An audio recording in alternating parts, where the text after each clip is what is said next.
All right, Brian, we have got you. We have got our updates for CAIC this week, and we actually have some good news, which we love to start things off with some good news, especially when there are some safety zones and when we were talking about avalanche and safety. So let's go ahead and jump into that, share the good news with us, and let's dive in why it's a good time for people to get out there and enjoy.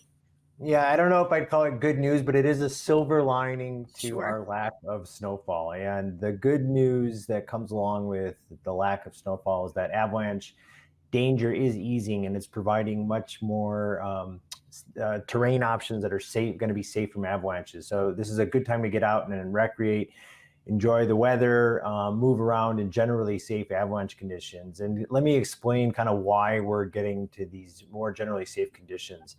If you look at these figures here, this is showing you avalanche activity over the last couple weeks in December. So you can see that most of the avalanche activity is taking place on these northerly and easterly facing slopes, particularly at these higher elevations.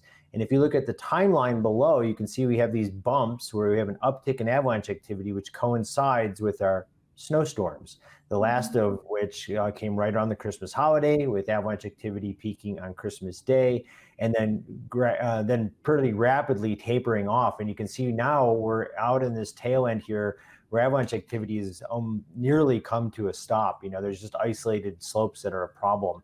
The map shows you that avalanche activity was confined to the places that got the most snow, which makes sense. So this west side of the San Juan Mountains, the western portion of the Elk Mountains, and then along the northern Continental Divide. So that problem is going to linger with us into the weekend and as we approach the new year, because we had these strong northerly winds, which drifted that Christmas snow. It turned the alpine into kind of a moonscape of hard slab avalanches and created some stiffer avalanches, particularly in the near and above treeline elevation bands.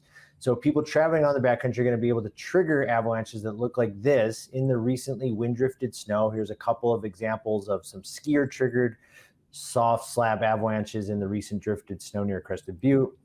And while these avalanches aren't big, it is very thin coverage in most places right now. So even a small avalanche like the one shown here could drag you through things like, buried rocks, logs, stumps, and make for a really ugly ride.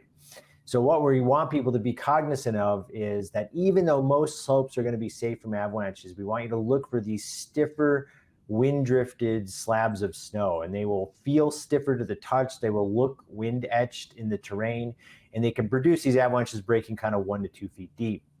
So here's just an example of some high alpine wind-loaded terrain, and I've circled here in red some of these few isolated slopes that you might want to avoid. Otherwise, conditions are going to be generally safe. You're going to see some areas of low avalanche danger and some areas of moderate avalanche danger, so make sure you get your local forecast. But in the absence of new snow, which doesn't look like we're going to get any substantial snow until at least about the 5th of January, avalanche danger will ease. So it's going to allow people to travel more safely into more terrain. So people should get out there and enjoy it. This is a good time to welcome in 2024 with some safe backcountry travel. Right. New year, new snow opportunities, and enjoying the backcountry. And this might be a silly question, but I do want to ask, we did have such high winds over the holiday. And when that happens, can you tell me a little bit how that impacts avalanche safety and the snow and kind of how it formates, kind of what that looks like? You showed a fantastic picture here earlier. Can we talk a little bit more about that?